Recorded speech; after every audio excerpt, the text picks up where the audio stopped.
বিসমিল্লাহির রহমানির রহিম। সুপ্রিয় শিক্ষার্থীবৃন্দ, আজকে আলোচনা করব তথ্য ও যোগাযোগ প্রযুক্তি ষষ্ঠ শ্রেণী। বিষয়বস্তু হলো ব্যবহারিক। প্রথম অধ্যায় তথ্য ও যোগাযোগ প্রযুক্তি পরিচিতি। এক হলো উপাত্ত তথ্যের মধ্যে তুলনা করতে পারবে। দুই হলো তথ্য ও যোগাযোগ প্রযুক্তি ব্যবহারের ক্ষেত্রসমূহ চিহ্নিত করতে পারবে। তিন হলো তথ্য ও যোগাযোগ প্রযুক্তির গুরুত্ব নিরূপণ করতে পারবে। চার হলো বিদ্যালয়ের তথ্য যোগাযোগ প্রযুক্তি ব্যবহার নিয়ে পোস্টার তৈরি করতে পারবে। এরপরে দ্বিতীয় অধ্যায় তথ্য যোগাযোগ প্রযুক্তি সংশ্লিষ্ট যন্ত্রপাতি। তথ্য যোগাযোগ প্রযুক্তির ব্যবহৃত হার্ডওয়্যার সমূহ চিহ্নিত করতে পারবে। তথ্য যোগাযোগ প্রযুক্তির ব্যবহৃত হার্ডওয়্যার সমূহ ব্যবহার করতে পারবে। তিন তথ্য যোগাযোগ পদ্ধতিতে ব্যবহৃত সফটওয়্যার সমূহ চিহ্নিত করতে পারবে। চার হলো সিস্টেম সফটওয়্যার এবং অ্যাপ্লিকেশন সফটওয়্যার ব্যবহার করতে পারবে। তৃতীয় অধ্যায়ে তথ্য যোগাযোগ প্রযুক্তির নিরাপদ ব্যবহার। তথ্য যোগাযোগ প্রযুক্তিতে ব্যবহৃত হার্ডওয়্যার সমূহের ক্ষতিকর বিষয়গুলো চিহ্নিত করতে পারবে। দুই হলো তথ্য যোগাযোগ প্রযুক্তিতে ব্যবহৃত হার্ডওয়্যার সমূহ পরিষ্কার করতে পারবে।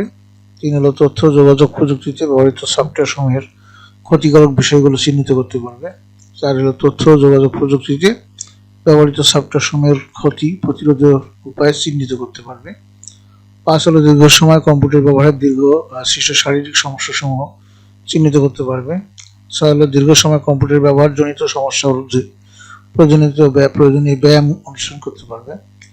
সাত হলো তথ্য যোগাযোগ প্রযুক্তি ব্যবহারে বিপজ্জনকতা হ্যাজার্ড বিষয়সমূহ চিহ্নিত করতে পারবে। এরপরে চতুর্থ অধ্যায় ওয়ার্ড প্রসেসিং। বহুল ব্যবহৃত বহুল ব্যবহৃত ওয়ার্ড প্রসেসিং সফটওয়্যারের তালিকা তৈরি করতে পারবে। দুই হলো ওয়ার্ড প্রসেসিং সফটওয়্যার চালু ও বন্ধ করতে পারবে। তিন হলো ওয়ার্ড প্রসেসিং সফটওয়্যার ব্যবহার করে প্রতিষ্ঠানের নাম টাইপ করে নিজের নামে।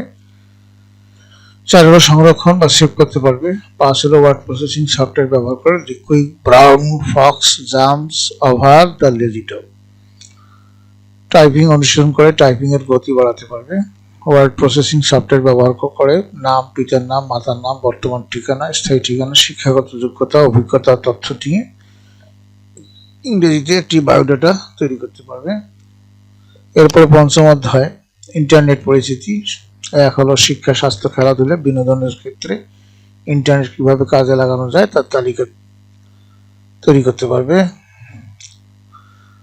তোমার বিদ্যালয়ের 5টি কম্পিউটার দ্বারা তৈরি নেটওয়ার্কের সাথে অন্য একটি বিদ্যালয়ের 5টি কম্পিউটার দ্বারা তৈরি নেটওয়ার্কে অর্থাৎ কানেক্ট করার চিত্র ডায়াগ্রাম অঙ্কন করতে পারবে। ইন্টারনেট সংযোগে ব্যবহৃত যন্ত্রপাতি সমূহের তালিকা তৈরি করতে পারবে। একটি বিদ্যালয়ের ওয়েবসাইট তৈরি করতে যে সকল মৌলিক তথ্য প্রয়োজন হয় তার তালিকা তৈরি করতে পারবে। 8 হলো জনপ্রিয় ওয়েব ব্রাউজারের তালিকা তৈরি করতে পারবে। এরপর হলো কোনো একটি ওয়েব ব্রাউজার ব্যবহার করে বাংলাদেশের 10টি দর্শনীয় স্থানের নাম নাসার। এরপরে 10 হলো ওয়েবসাইট হতে 7টি গ্রহের ছবি এবং নিজ উপজেলার ম্যাপ খুঁজে বের করতে পারবে।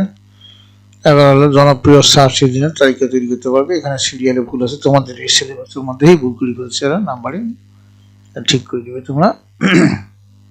এরপরে হচ্ছে কোনো একটি সার্চ ইঞ্জিন ব্যবহার করে বিভিন্ন ওয়েবসাইটের তালিকা বের করে প্রয়োজনীয় তথ্য নিয়ে একটি প্রতিবেদন তৈরি করতে পারবে। প্রতিবেদনের নিচের বিষয়গুলো থাকবে: প্রতিবেদনের শিরোনাম, নাম, শ্রেণী, রোল নাম্বার, বিদ্যালয়ের নাম, ভূমিকা, গবেষণার ফলাফল, ছবি সংযুক্ত করতে হবে, উপসংহার, কোন ওয়েবসাইট থেকে তথ্য নেওয়া হয়েছে তার তালিকা। বিশেষ দ্রষ্টব্য তথ্য যোগাযোগ প্রযুক্তি বিষয়ের ব্যবহারিক ক্লাসে প্রয়োজনীয় তথ্যীয় অংশ সম্পন্ন করতে হবে। এখন মানবন্টন তোমাদের বিষয়ে তথ্য যোগাযোগ প্রযুক্তি। মোট নম্বর হলো 50, ধারাবাহিক হলো 25, চূড়ান্ত হবে 25, অর্থাৎ ধারাবাহিক তোমাদের ক্লাসের মধ্যেই হবে 25 নম্বর ছাত্রের হাতে, আর 25 নম্বর থাকবে তোমাদের ফাইনাল পরীক্ষা অর্থাৎ চূড়ান্ত পরীক্ষার মধ্যে, যেটা বার্ষিক পরীক্ষা হবে তার মধ্যে।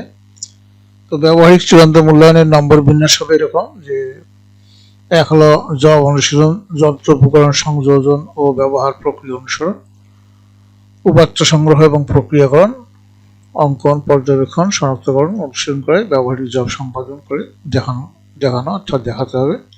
এখানে থাকবে 15 নম্বর। 2 হলো প্রতিবেদন প্রণয়ন, এখানে থাকবে 5 নম্বর। পরিচ্ছন্নতা, নিরাপত্তা অবলম্বন, আচরণ এবং মৌখিক অভিজ্ঞতা, এটাতে থাকবে 5 নম্বর। এই 15 আর এখানে 5 + 10 25, এই মোট 25 নম্বর। এখন ব্যবহারিক ধারাবাহিক মূল্যায়নের নম্বর, ধারাবাহিক নম্বরের মধ্যে জব এক্সপেরিমেন্টের জন্য নির্ধারিত নম্বর হলো 10, জব অনুশীলনের জন্য হলো 6, রিপোর্ট প্রস্তুতিকরণ তার জন্য হলো 2, পরিচ্ছন্নতা আচরণ ও নিরাপত্তা অবলম্বন এর মধ্যে হলো 2, এই মোট হলো 10। সকল জবের নম্বর ধারাবাহিকের জন্য নির্ধারিত মোট নম্বরে রূপান্তর করতে হবে। তোমাদের পাঠ্য বই জাতীয় শিক্ষাক্রম পাঠ্য বই বোর্ড বাংলাদেশ কর্তৃক 6ষ্ঠ শ্রেণীর জনপ্রকাশিত তথ্য যোগাযোগ প্রযুক্তি এই বইটি ফলো করে তোমাদের এই কাজগুলো করতে হবে। এই ছিল তোমাদের সিলেবাস এবং নম্বর বন্টন, প্রশ্নের ধারা বা প্রশ্ন সম্পর্কে তোমাদের একটা সম্যক ধারণা দেওয়া হলো। প্রিয় শিক্ষার্থীবৃন্দ, তোমরা সবাই ভালো থাকো, সুস্থ থাকো। পরবর্তী ক্লাস দেখার আমন্ত্রণ জানিয়ে আজকে এখানে বিদায় নিচ্ছি। খোদা হাফেজ।